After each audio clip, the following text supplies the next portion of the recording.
मित्रों, पहले वीडियो में मैंने बताया था कि साइकोलॉजिकल वॉरफेयर या information warfare, fifth generation hybrid warfare क्या होता है, इंडिया पर वो किस तरीके से लग सकता है। और इस वीडियो में बताऊंगा कि हम इसको बेहतर तरीके से कैसे समझ सकते हैं। तो किसी भी चीज़ को जब हमें अच्छे तरीके से समझना होता है तो हम उसकी जड़ में जाते हैं, उसके फाउंडेशन में जाते हैं कि वो बेसिकली आया कहाँ से। तो इसकी जो जड़ है, वो फाउंडेशन है, वो है आज से 2300 साल पहले की। इसकी जो फाउंडेशन जो रखी सबसे पहले, वो रखी आचार्य चाणक्य ने। आचार्य चाणक्य, जिनका नाम कौटिल्य भी है और जिनका नाम विष्णुगुप्त भी है। वैसे उनका मुख्य नाम विष्णुगुप्त है।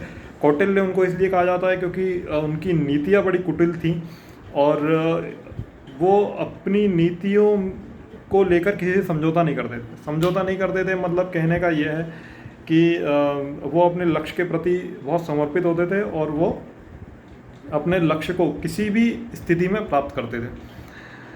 तो और उनका लक्ष्य होता था वो हमेशा नैतिक होता था और उन्होंने हमेशा अपनी नीतियों के केंद्र में भारतवर्ष को रखा, भारत राष्ट्र को रखा।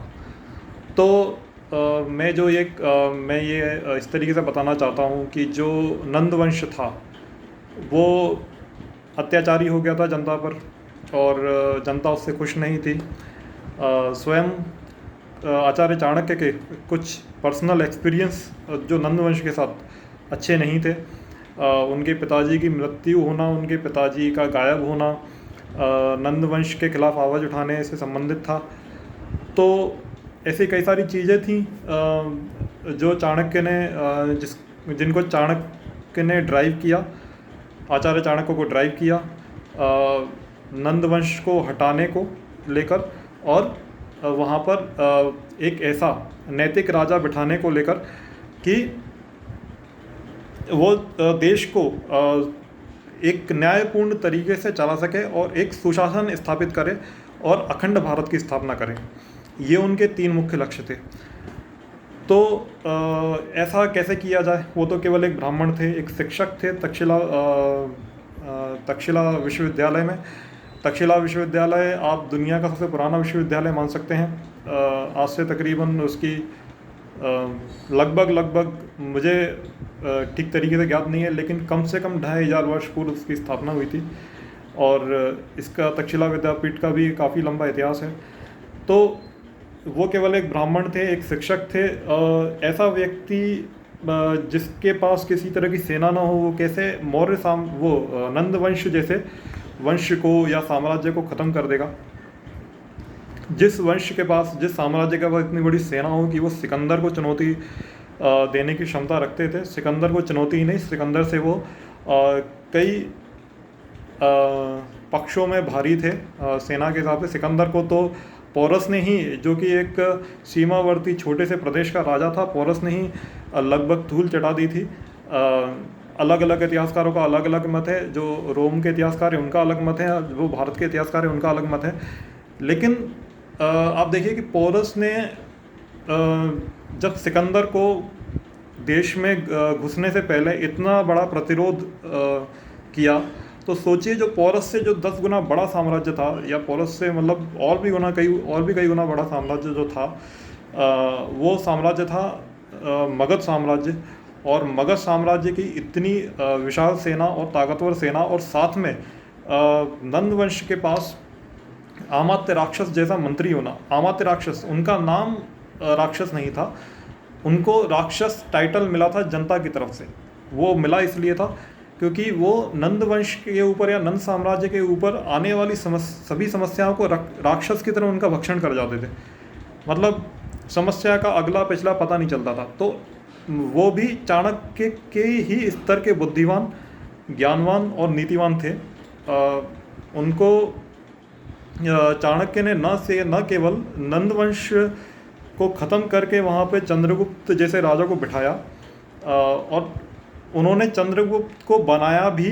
मतलब ये सब जो पूरा मतलब जो चाणक्य ने एक तरीके से, आचार्य चाणक्य ने जो व्यू रचना की भारतवर्ष का स्वर्णिम इतिहास रचने के लिए, इसमें जो सबसे महत्वपूर्ण रोल निभाया है आइडियोलॉजिकल वॉरफेयर ने। जिसको हम इंफॉर्मेशन वॉरफेयर कह रहे हैं, मैं ये रेफरेंस मैं क्यों दे रहा हूँ? मैं ये रेफरेंस इसलिए दे रहा हूँ क्योंकि मैं सैन्य विज्ञान का छात्र रहा हूँ, और सैन्य विज्ञान में आचार्य चाणक्य को मैं स्नातक स्तर का ही हूँ, स्नातकोत्तर स्तर का छात्र नहीं हूँ।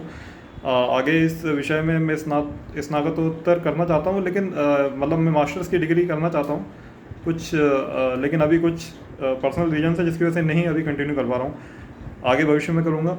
लेकिन मेरा अभी तक का जितना अध्ययन है उससे मुझे ये समझ में आता है कि आचार्य चाणक्य ने जो नंद वंश को हराया, या नंद वंश जैसे बड़े साम्राज्य को ख़त्म किया, वो ख़त्म किया उन्होंने आइडियोलॉजिकल वॉरफेयर को स्थापित करके।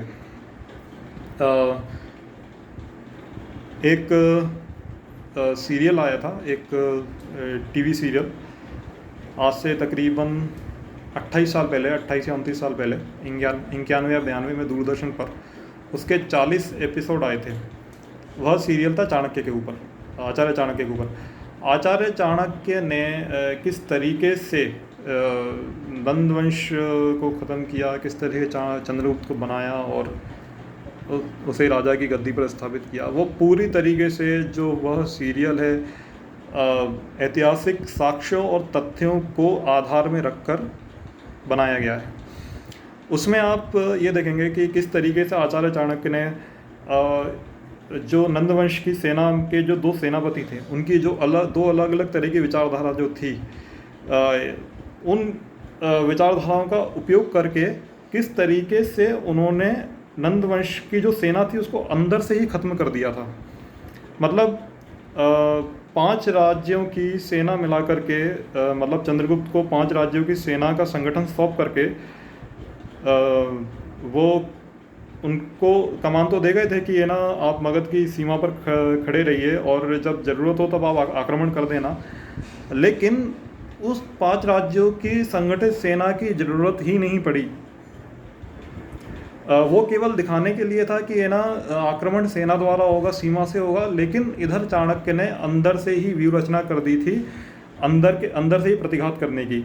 आपस में ही सेना के 2 भाग करके उन्हें आपस में लड़वा दिया, और आप समझिए कि ना उन्होंने नंदवंश को अंदर से पूरी तरह खोखला कर दिया, और आराम से जो चंद्रगुप्त की जो सेना थी, जो संगठित सेना थी 5 राज्यों की, वो आराम से बिल्कुल जैसे कहते हैं कि उन्हें किसी तरीके का प्रतिरोध सहन नहीं करना पड़ा, और आराम से उन्होंने मगध पर कब्जा कर लिया और चंद्रगुप्त राजा बन गए। बहुत सारी कहानियां हैं चंद्रगुप्त और चाणक्य को लेकर के, आचार्य चाणक्य को लेकर के। उन सभी कहानियों पर नहीं जाएंगे हम केवल अपने विषय से संबंधित बात करेंगे। आप बताइए मुझे कि आपको ये वीडियो कैसा लगा। अपने व्यूज़ कमेंट बॉक्स में दीजिए। आपको अच्छा लगा तो लाइक कीजिए, शेयर कीजिए और कमेंट कीजिए। और जिस किसी को भी आप चाहते हैं कि इस टॉपिक के बारे में पता चले, मुझे पता है कि बहुत से लोगों को इस टॉपिक के बारे में नहीं पता होगा, इंफॉर्मेशन वॉरफेयर, साइकोलॉजिकल वॉरफेयर, उनसे वीडियो को शेयर कीजिए। आगे आने वाले समय में हम बहुत सारे वीडियो लेकर के आने वाले हैं, जिसमें हम बहुत वास्ट तरीके से कवर करने की कोशिश करेंगे कि ये साइकोलॉजिकल वॉरफेयर है क्या। मतलब आप अभी तक तो समझ चुके होंगे, और इसका इम्प्लीकेशन इंडिया पे कैसा है, इंडिया किस तरीके से इम्प्लीकेट करेगा, या इंडिया के पास क्या क्या चांसेस हैं। जितना हम एनालिसिस कर सकते हैं उतना एनालिसिस करके हम आपको बताएंगे। और उसके अलावा हम जो भी मतलब जैसे कहते हैं कि क्या क्या बेनिफिशियल काम हो सकते हैं इस वे में, हम आगे भी आपको इस पर वीडियो बना के बताते रहेंगे। ये था हमारा introduction part 2 for the ideological warfare. Thank you and जय हिंद।